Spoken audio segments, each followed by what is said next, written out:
Ratih tumbuh di desa kecil yang sunyinya sering terasa lebih keras daripada suara apapun. Desa itu dikelilingi sawah luas, jalan tanah yang berdebu di musim kemarau, dan rumah-rumah kayu yang berdiri dengan jarak saling berjauhan. Bagi orang lain, tempat itu mungkin terasa damai. Namun bagi Ratih, desa itu adalah ruang sempit yang terus mengingatkannya bahwa dirinya tak pernah cukup berarti. Usianya baru 20 tahun, tapi Ratih sudah terbiasa merasa kalah. Wajahnya tidak buruk, bahkan bisa dibilang manis jika dilihat lebih lama. Namun di antara gadis-gadis seusianya, ia selalu menjadi yang terpinggirkan. Teman-temannya mudah dipuji, mudah didekati, mudah diingat. Sementara Ratih sering berdiri di sudut keramaian, tersenyum canggung, berharap ada yang benar-benar melihatnya. Ia bekerja membantu ibunya menjahit di rumah. Upahnya kecil, nyaris tak sebanding dengan rasa lelah. Setiap sore, Ratih duduk di teras sambil memandangi jalan desa, melihat para pemuda lewat dengan motor mereka, tertawa lepas, memanggil nama gadis-gadis lain, bukan namanya. Tidak pernah namanya. Setiap kali itu terjadi, dada Ratih terasa sesak. Bukan karena cemburu semata, melainkan karena rasa tak terlihat yang menumpuk pelan-pelan, seperti debu yang menempel di kulit tanpa bisa dibersihkan. Di desa, pembicaraan selalu berputar cepat. Mulut-mulut tua di pos ronda, bisikan ibu-ibu di sumur, atau tawa kecil di warung kopi sering membawa cerita yang sama, tentang kecantikan, tentang jodoh, tentang perempuan yang beruntung. Ratih sering mendengar namanya disebut, tapi bukan sebagai pujian. Ratih itu anaknya baik, cuma kurang menonjol. Kalimat itu terdengar ringan, tapi menusuk. Kurang menonjol, kurang cantik, kurang menarik, kurang layak diperjuangkan. Suatu sore, ketika Ratih membantu ibunya mengantar jahitan ke rumah tetangga, ia mendengar cerita yang membuat langkahnya terhenti. Dua perempuan parubaya berbincang di balik pagar bambu, suara mereka setengah berbisik, seolah takut didengar angin. "Kamu lihat Ningsih sekarang?" kata salah satunya. "Iya. Dulu biasa saja. Sekarang, beda," katanya pasang susuk. "Susuk emas." Kata itu, susuk emas, menempel di kepala Ratih. Ia pura-pura tidak mendengar, tapi telinganya tajam. Jantungnya berdegup lebih cepat, bukan karena takut, melainkan karena penasaran yang tiba-tiba tumbuh. Malam itu, Ratih sulit tidur. Suara jangkrik di luar jendela terdengar terlalu nyaring. Matanya menatap langit-langit rumah, pikirannya berputar pada wajah Ningsih yang kini sering jadi bahan pujian. Ia teringat bagaimana orang-orang memandang gadis itu dengan kagum, bagaimana langkahnya selalu diikuti tatapan. Ratih memejamkan mata, membayangkan dirinya berada di posisi yang sama. Dipuji, dicari, diinginkan. Perasaan itu membuatnya bersalah. Sejak kecil, ibunya selalu mengajarkan untuk menerima diri apa adanya. Bahwa kecantikan bukan segalanya. Bahwa jalan pintas selalu berujung luka. Ratih tahu itu. Ia benar-benar tahu. Tapi mengetahui sesuatu tidak selalu cukup untuk mematikan keinginan. Hari-hari berikutnya, Ratih mulai memperhatikan perubahan kecil di sekitarnya. Cara orang memandang perempuan. Cara pujian diberikan hanya pada yang tampak. Ia semakin sering merasa seperti bayangan, hadir tapi tidak dianggap nyata. Suatu sore, di warung dekat persawahan, Ratih mendengar kembali bisikan tentang susuk. Kali ini lebih jelas. Seorang perempuan bercerita tentang ritual, tentang doa-doa, tentang emas yang ditanamkan secara gaib agar pemiliknya tampak bercahaya. Bukan buat yang macam-macam, kata perempuan itu. Buat yang pengin hidupnya berubah. Kalimat itu menancap kuat di benak Ratih. Hidupnya berubah. Ia mulai bertanya pada dirinya sendiri, kapan terakhir kali hidupnya terasa bergerak maju. Semua terasa datar. Diam. Tak ada yang berubah sejak ia lulus sekolah. Tak ada yang benar-benar datang menghampiri hidupnya. Ketika malam kembali turun, Ratih berdiri di depan cermin kecil di kamarnya. Ia menatap wajahnya sendiri lebih lama dari biasanya. Mencari kekurangan. Menyalahkan bentuk hidung, mata, kulit, senyum. Tangannya menyentuh pipi dengan ragu, seolah berharap menemukan sesuatu yang bisa diubah dengan mudah. Apa salahnya ingin dipuja? Bisiknya pelan. Kalimat itu terdengar asing, seolah bukan berasal dari dirinya sendiri. Namun semakin sering ia mengulangnya dalam hati, semakin terasa masuk akal. Ia tidak berniat menyakiti siapapun. Ia hanya ingin dihargai. Hanya ingin merasakan bagaimana rasanya menjadi pilihan. Logika Ratih berusaha bertahan. Ia tahu cerita-cerita tentang susuk tidak pernah benar-benar berakhir baik. Ada harga yang harus dibayar. Tapi harga itu terasa samar dibandingkan rasa sepi yang nyata setiap hari. Pada titik itu, Ratih belum mengambil keputusan apapun. Ia masih berdiri di antara ragu dan hasrat. Namun benih telah tertanam. Dan benih itu tumbuh cepat, disiram oleh rasa iri, luka batin, dan keinginan untuk diakui. Di luar rumah, malam desa terasa lebih gelap dari biasanya. Angin dari arah sawah membawa aroma tanah basah dan sesuatu yang samar, entah hanya perasaan Ratih, atau pertanda bahwa pikirannya telah melangkah terlalu jauh. Ratih menutup jendela kamarnya perlahan. Di dadanya, hasrat itu berdenyut pelan namun pasti. Hasrat untuk dipuja, apapun risikonya. Dan tanpa ia sadari, sejak malam itu, ia tak lagi sepenuhnya berjalan di jalan yang sama seperti sebelumnya. Pagi itu, Ratih berangkat seorang diri. Ia memilih waktu ketika matahari belum tinggi, saat desa masih setengah terlelap dan orang-orang sibuk dengan urusan masing-masing. Ia tidak ingin ada yang bertanya kemana ia pergi.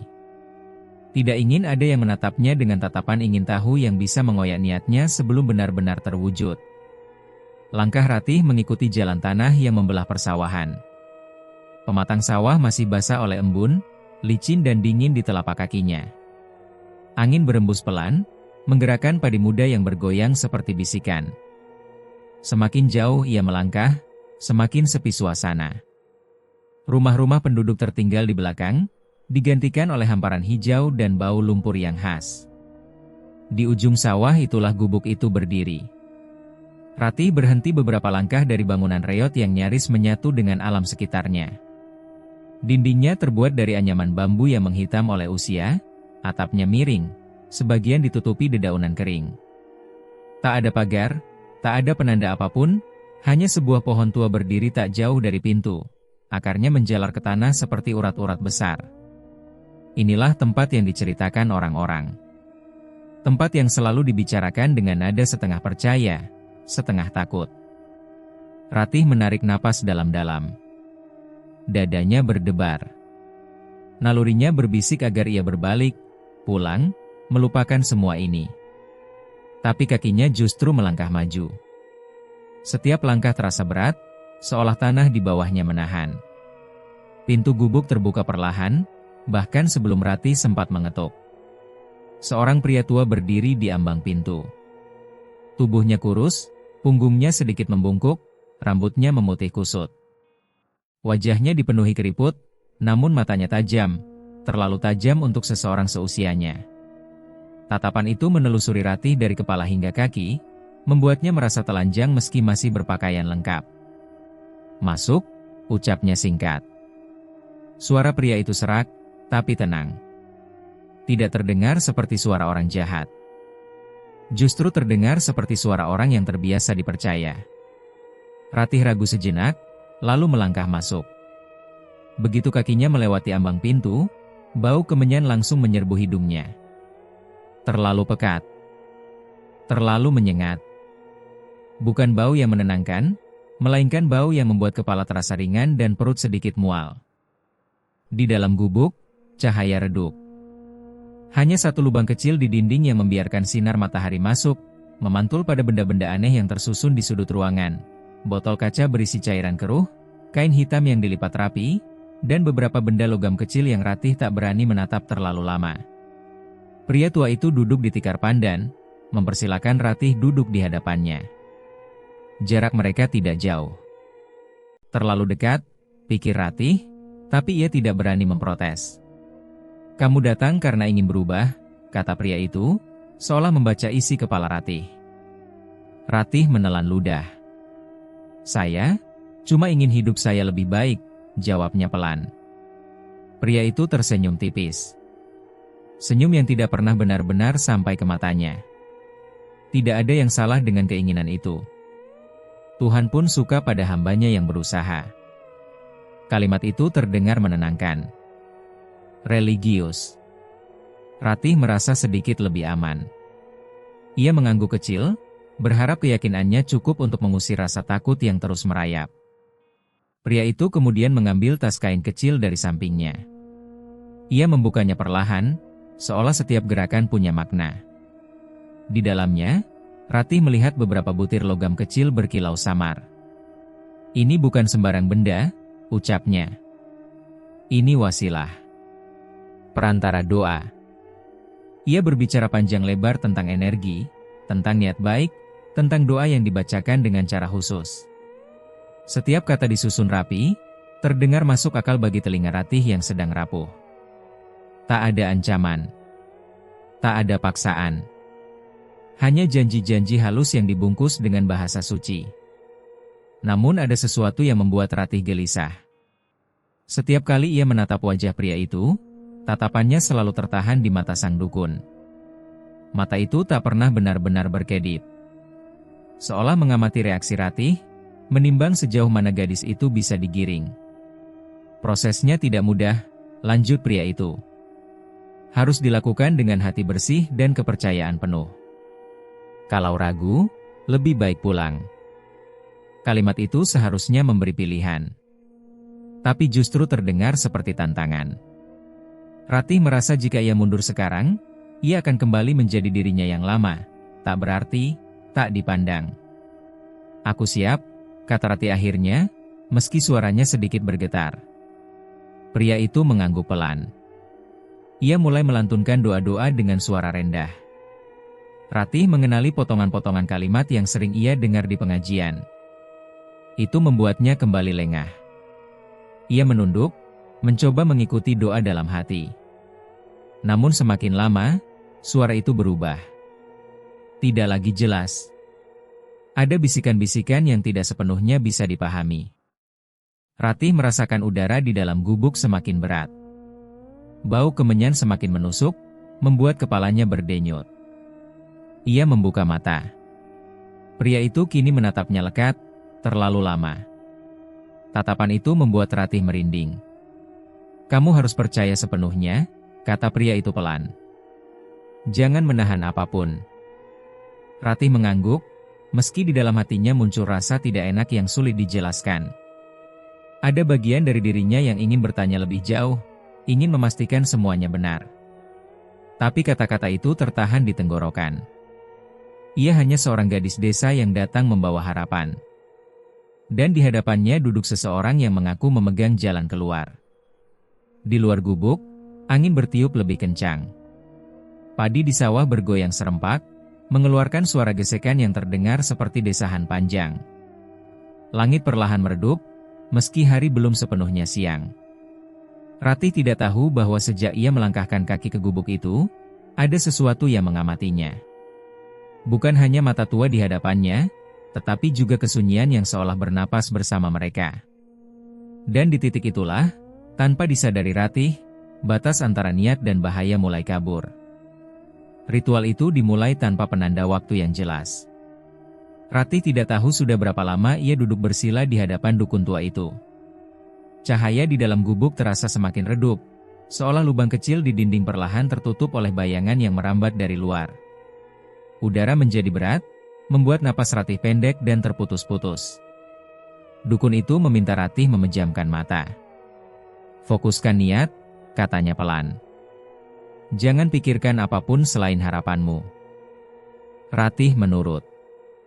Ia mencoba mengatur napas, menenangkan diri, meyakinkan hatinya bahwa semua ini memang jalan yang harus ia tempuh.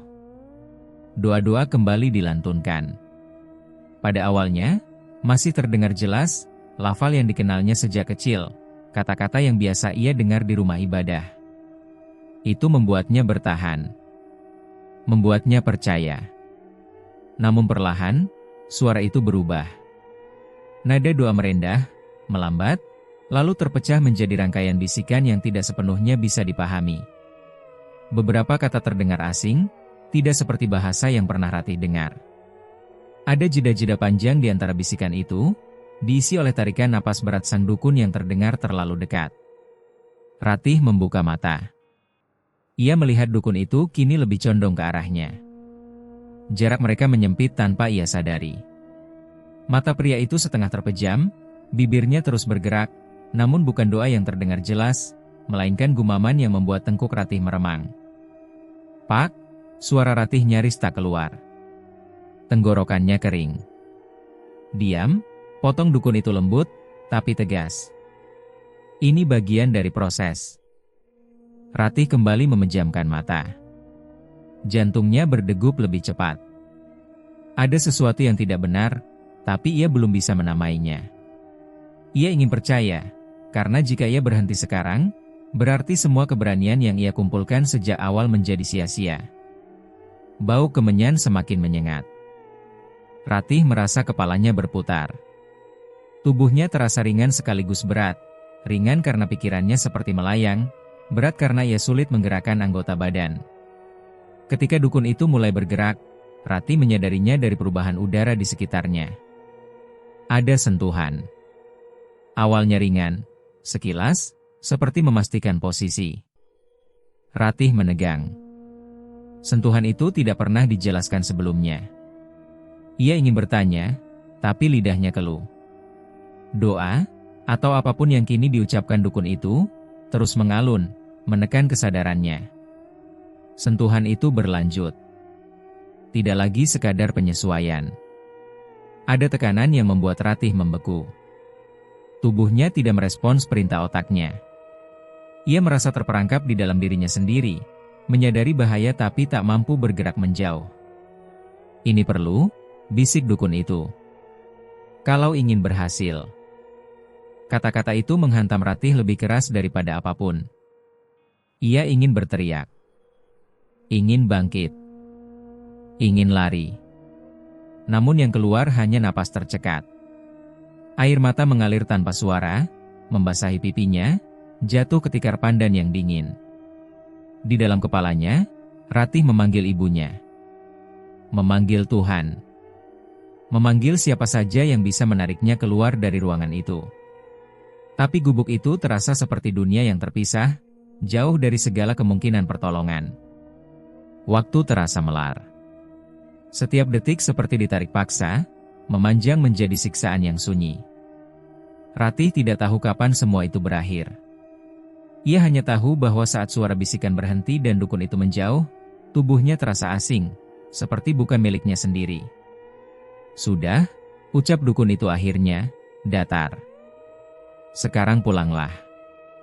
Jangan bicara pada siapapun. Jangan banyak bertanya. Biarkan doa bekerja." Ratih membuka mata.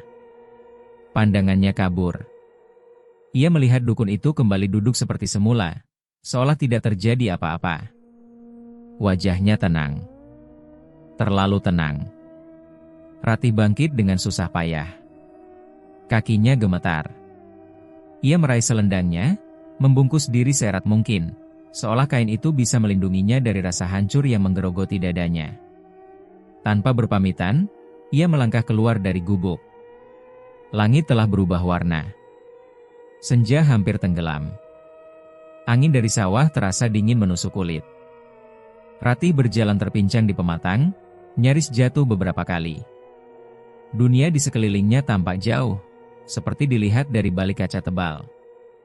Sepanjang jalan pulang, pikirannya kosong dan penuh sekaligus. Kosong karena ia tidak sanggup mencerna apa yang baru saja terjadi.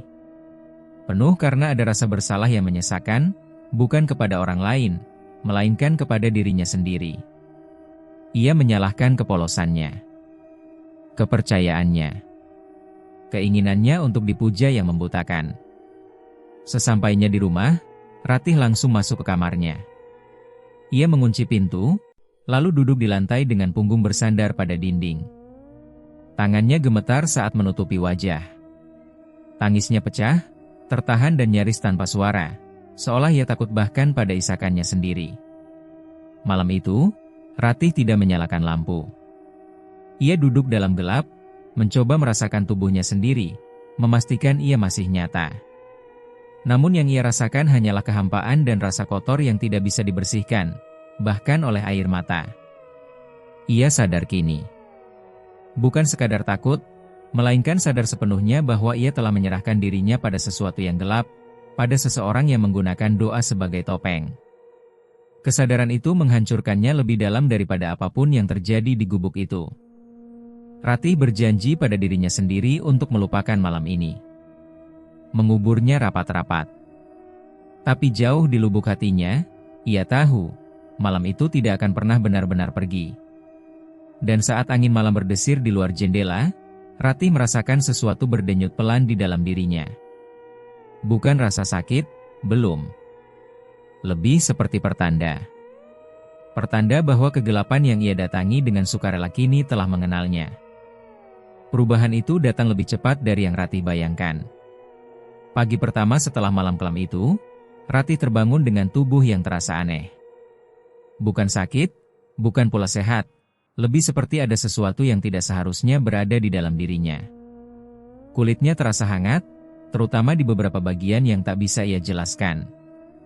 Ia mengira itu hanya sisa kelelahan dan ketegangan batin, lalu mencoba mengabaikannya. Namun ketika ia berdiri di depan cermin, Ratih tertegun. Wajahnya tampak berbeda. Bukan perubahan drastis, melainkan kilau halus yang sulit dijelaskan. Kulitnya terlihat lebih cerah, matanya lebih hidup, dan senyumnya, yang dulu terasa canggung, kini tampak memikat. Ratih menyentuh pipinya perlahan, seolah memastikan itu benar-benar dirinya. Perasaan campur aduk menguasai dadanya. Ada kelegaan kecil, hampir seperti pembenaran. Berarti ritual itu berhasil, pikirnya. Pikiran itu membuatnya mual, tapi juga memberinya alasan untuk bertahan. Hari itu, Ratih keluar rumah dengan perasaan canggung.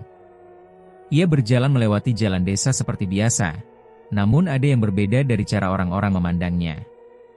Beberapa tetangga menoleh lebih lama. Seorang pemuda yang biasanya hanya lewat begitu saja kini tersenyum dan menyapanya. Ratih membalas senyum itu, kikuk. Jantungnya berdebar, bukan karena bahagia, melainkan karena bingung. Inilah yang ia inginkan selama ini, perhatian. Tapi mengapa rasanya tidak semanis bayangannya? Sore harinya, saat matahari mulai turun, rasa panas itu kembali muncul. Kali ini lebih jelas. Seperti bara kecil yang menyala di bawah kulit.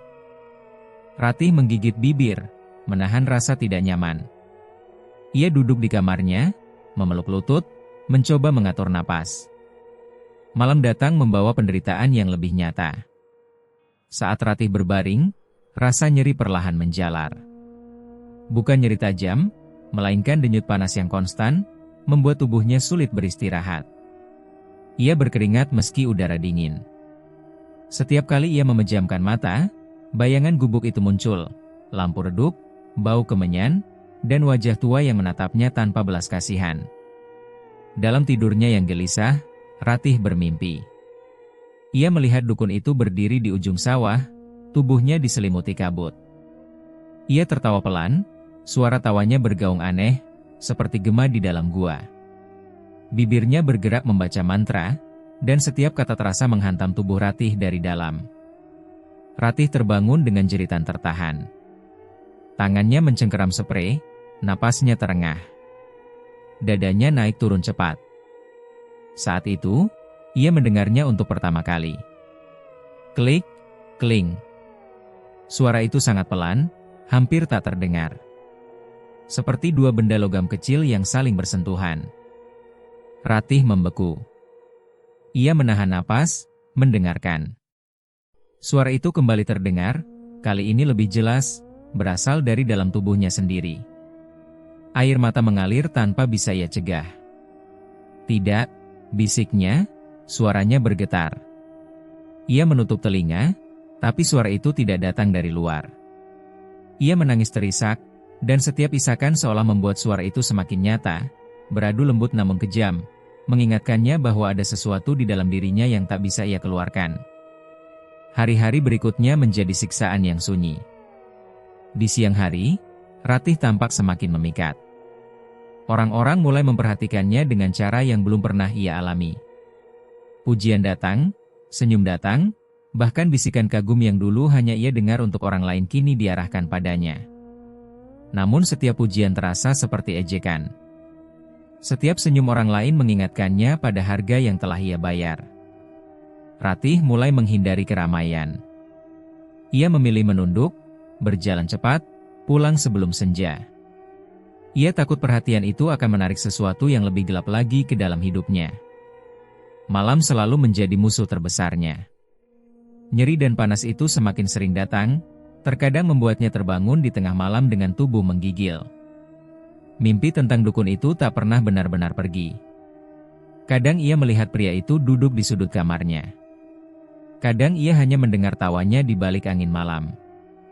Ratih mencoba berdoa.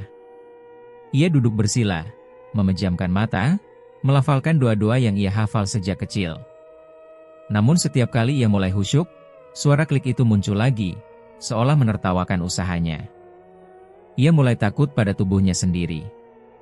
Ada saat-saat ketika ia merasakan panas itu berpindah, seperti sesuatu yang bergerak perlahan di bawah kulit. Ratih menahan diri untuk tidak menjerit. Ia takut ibunya mendengar. Ia takut harus menjelaskan sesuatu yang bahkan ia sendiri tidak sanggup pahami. Suatu malam, Ratih berdiri lama di depan cermin. Ia menatap wajahnya yang kini dipuji banyak orang. Wajah yang dulu ia inginkan. Kini wajah itu terasa seperti topeng, indah di luar, rusak di dalam. Apa gunanya semua ini? Gumamnya lirih. Jawabannya datang dalam bentuk nyeri yang kembali berdenyut, seolah emas itu merespons emosinya. Ratih terisak, tangannya menekan dada, berharap bisa menghentikan rasa panas yang membakar dari dalam. Di luar, angin malam membawa suara sawah yang berdesir. Suara itu bercampur dengan tangis Ratih dan denting halus yang hanya bisa ia dengar. Sebuah irama yang tidak akan pernah menjadi sunyi. Ratih menyadari sesuatu malam itu, susuk emas itu bukan sekadar benda. Ia hidup dari penderitaannya. Dari ketakutannya. Dari air matanya. Dan selama ia memendam semua ini sendirian, emas itu akan terus berkilau, sementara dirinya perlahan-lahan terkikis. Ratih memeluk tubuhnya sendiri, mencoba bertahan hingga pagi. Di dalam dadanya, ketakutan tumbuh bersama kesadaran yang semakin jelas, kecantikan ini bukan hadiah. Ini adalah belenggu.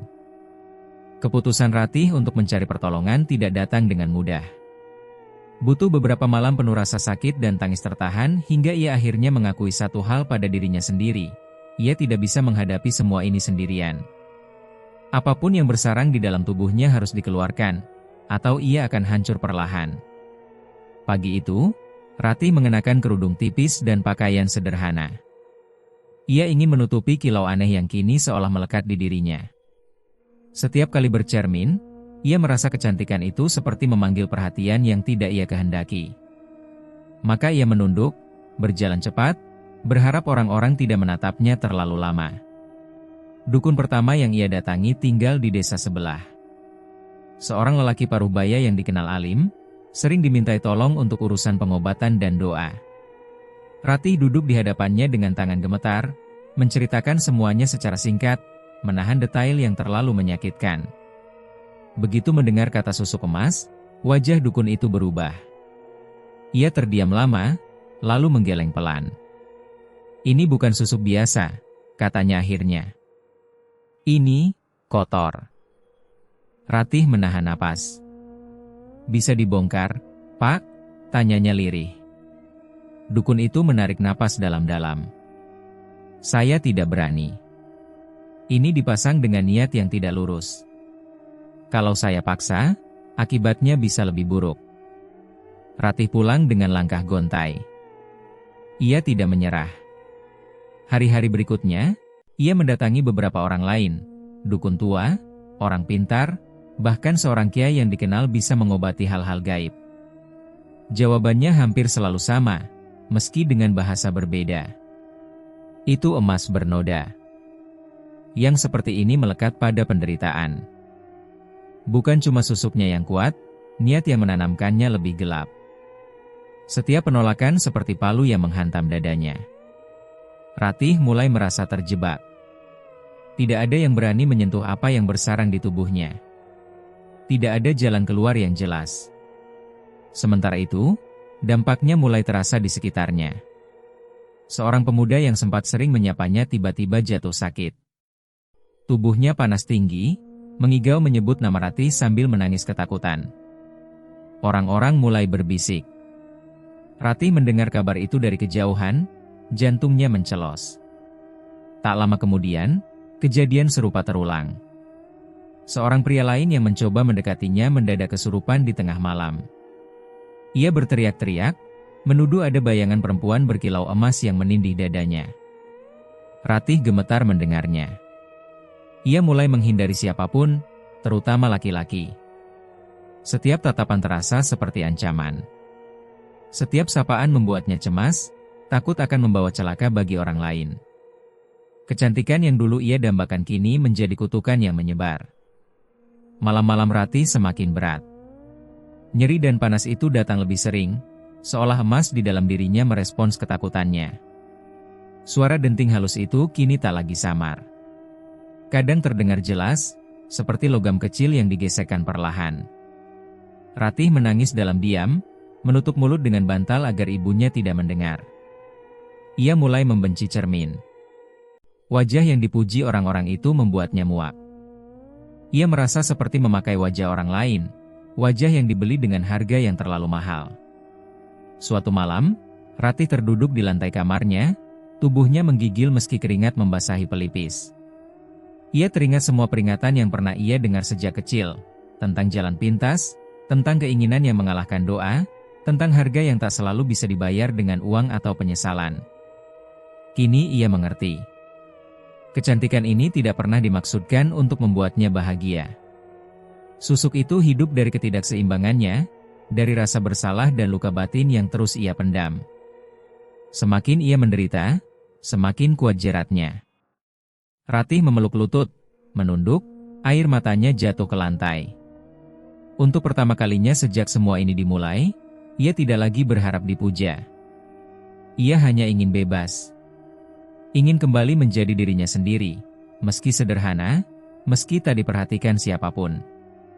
Di luar, angin malam bertiup pelan. Dari kejauhan, sawah berdesir seperti bisikan panjang. Ratih merasa ada sesuatu yang mengawasinya, bukan dengan amarah, melainkan dengan kesabaran dingin, menunggu ia benar-benar runtuh. Ia sadar kini, sepenuhnya sadar. Kecantikan yang melekat di tubuhnya bukan anugerah. Ia adalah jerat yang dipasang rapi, mengikat siapapun yang mendekat, dan menahan Ratih di tengahnya sebagai umpan. Ratih mengusap wajahnya, menarik napas panjang yang gemetar. Ia belum tahu bagaimana caranya lepas. Ia belum tahu apa yang harus ia lakukan. Tapi satu hal pasti, selama susuk emas itu masih bersarang di dalam tubuhnya, hidupnya tidak akan pernah kembali seperti semula. Dan kesadaran itu, lebih dari rasa sakit manapun, membuat malam terasa semakin panjang. Ratih kembali ke ujung sawah saat malam benar-benar turun. Langkahnya pelan, hampir ragu, seolah setiap jejak yang ia tinggalkan di pematang adalah pengakuan atas keputusan yang tak bisa ditarik kembali. Angin malam berembus dingin, menyibak padi yang kini menguning, menimbulkan suara gesekan panjang seperti bisikan yang saling bertubrukan. Ratih menarik selendangnya lebih rapat, bukan untuk menahan dingin, melainkan untuk menenangkan getar di dadanya. Ia tidak tahu apa yang mendorongnya kembali ke tempat itu. Bukan harapan, bukan pula keberanian. Lebih tepatnya, dorongan yang lahir dari kelelahan menanggung nyeri, tatapan, dan kutukan yang tak kunjung usai. Jika ada satu tempat yang menyimpan jawaban, maka gubuk itu adalah sumbernya. Gubuk di ujung sawah tampak lebih gelap dari yang Ratih ingat. Atapnya sedikit runtuh, pintunya terbuka setengah, berderit pelan setiap kali angin lewat. Bau kemenyan yang dulu menusuk ini bercampur dengan aroma busuk yang membuat perut Ratih mual. Ia berhenti di ambang pintu. Di dalam, tubuh dukun itu tergeletak kaku. Posisi badannya tidak wajar, seolah ia mati sambil berusaha mundur dari sesuatu yang tak terlihat. Wajahnya membeku dalam ekspresi ketakutan yang tak sempat disembunyikan. Mata melotot, mulut terbuka, seakan jeritan terakhirnya tertelan oleh gubuk itu sendiri. Ratih menutup mulutnya, menahan napas. Tidak ada darah yang mencolok. Tidak ada tanda perlawanan yang jelas. Namun suasana di dalam ruangan terasa berat, menekan dada Ratih hingga napasnya pendek. Ia merasakan panas itu kembali berdenyut di bawah kulitnya, lebih kuat dari sebelumnya, seolah merespons keberadaan tubuh itu. Sudah terlambat, bisik sebuah suara. Ratih tersentak. Ia berbalik cepat, namun tidak ada siapapun.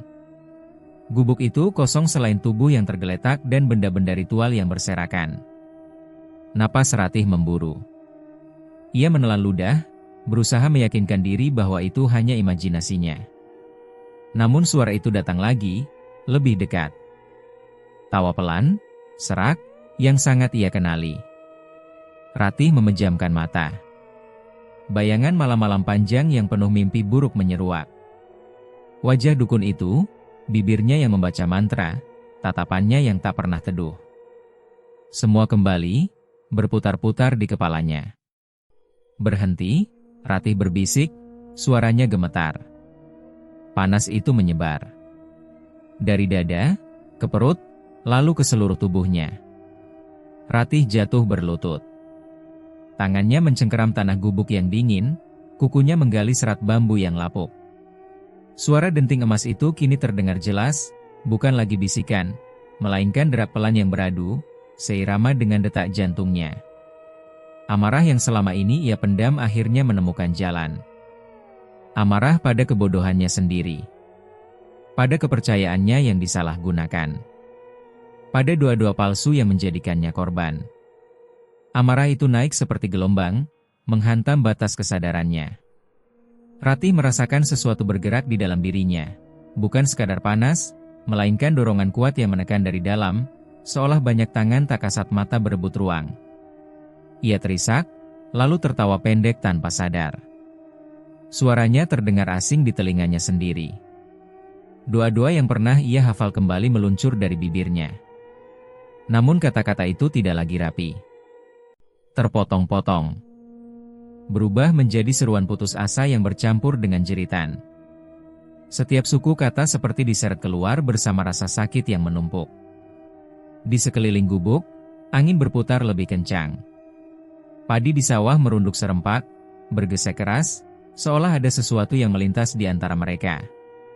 Tanah bergetar halus, nyaris tak terasa, namun cukup untuk membuat Ratih terhuyung. Ambil kembali, suara itu berbisik lagi. Kali ini bukan satu, melainkan banyak, bertumpuk satu sama lain. Ratih menjerit.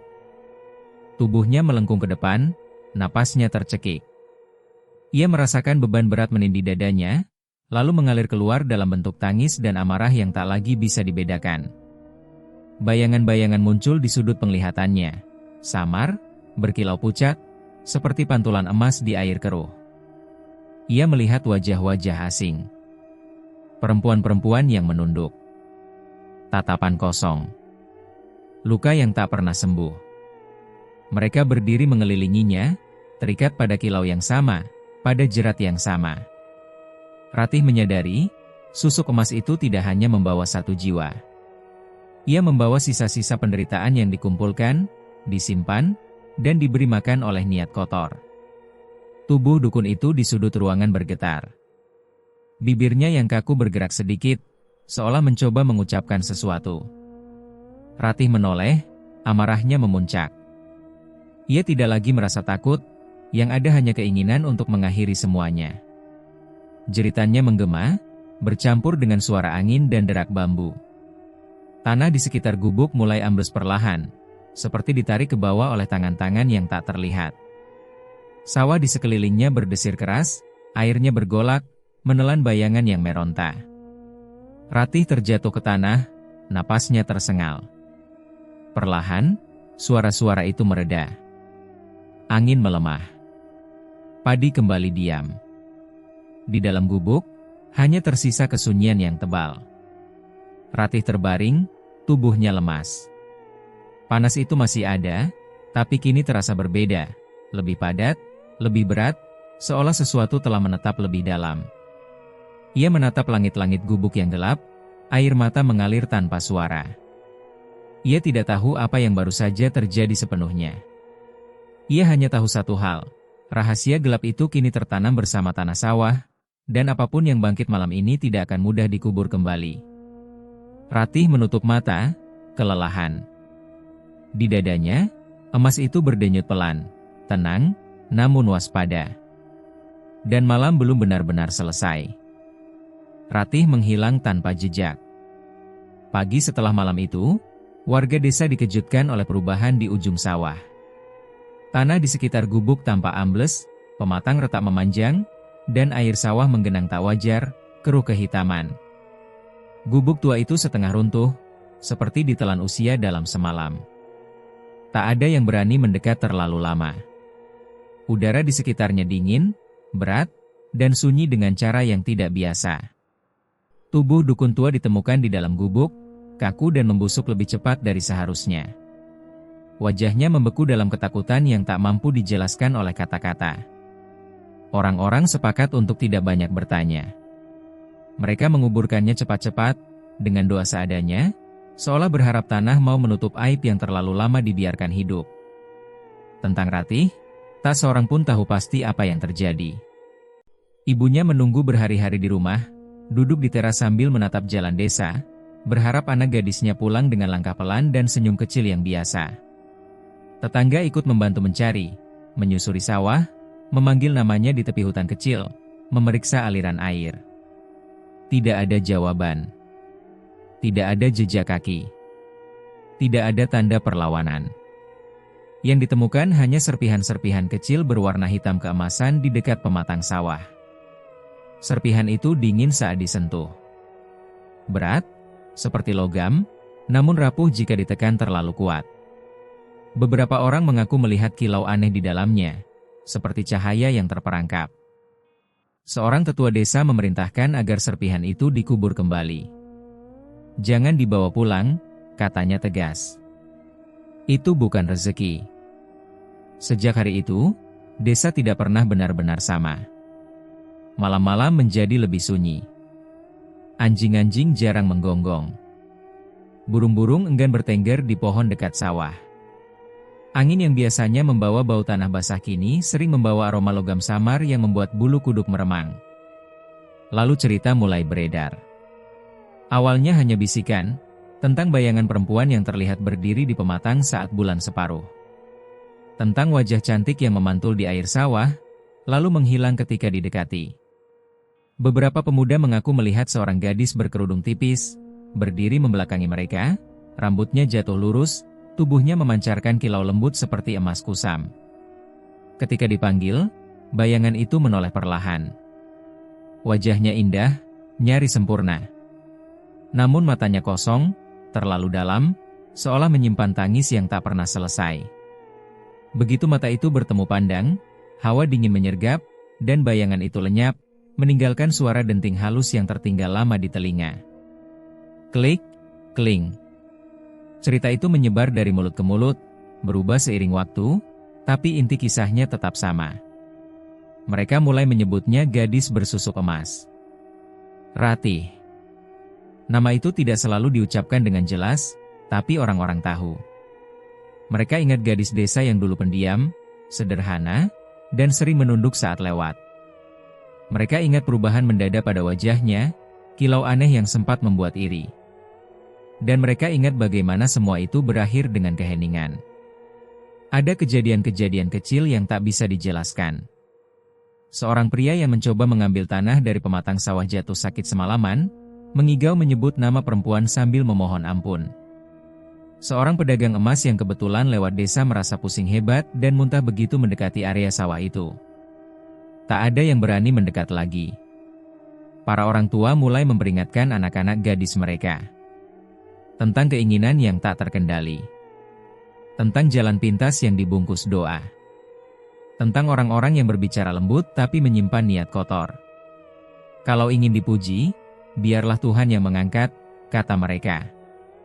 Bukan emas yang ditanam di bawah kulit. Legenda Ratih tumbuh bersama waktu. Ia tak lagi sekadar gadis desa, melainkan simbol, peringatan yang berjalan di antara padi dan bayang-bayang. Konon, pada malam-malam tertentu, jika seseorang menangis terlalu lama karena ingin diakui, suara denting itu akan terdengar dari arah sawah, lembut namun mengikat. Dan jika seseorang datang dengan niat mencari jalan pintas, berharap kecantikan instan atau kekuasaan semu, bayangan Ratih akan berdiri lebih dekat dari yang mereka kira, menatap, tanpa kata, membawa beban emas bernoda yang tak pernah bisa dilepaskan.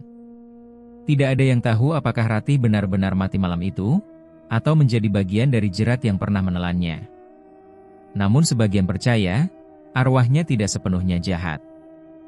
Ia tidak mengejar, tidak mencelakai tanpa sebab. Ia hanya muncul sebagai cermin, memantulkan keinginan orang-orang yang berani melangkah terlalu jauh. Di ujung sawah, tanah telah menutup rapat rahasia gelap itu. Padi tumbuh kembali, hijau dan tenang. Namun bagi mereka yang peka, tempat itu tak pernah benar-benar sepi. Karena di sana, di antara desir angin dan air yang menghitam, legenda itu terus hidup. Tentang seorang gadis bernama Ratih. Tentang emas yang berkilau di bawah kulit. Dan tentang harga mahal yang harus dibayar ketika doa dipalsukan oleh nafsu. Dan selama masih ada yang percaya pada jalan pintas, nama gadis bersusuk emas akan terus dibisikkan oleh malam.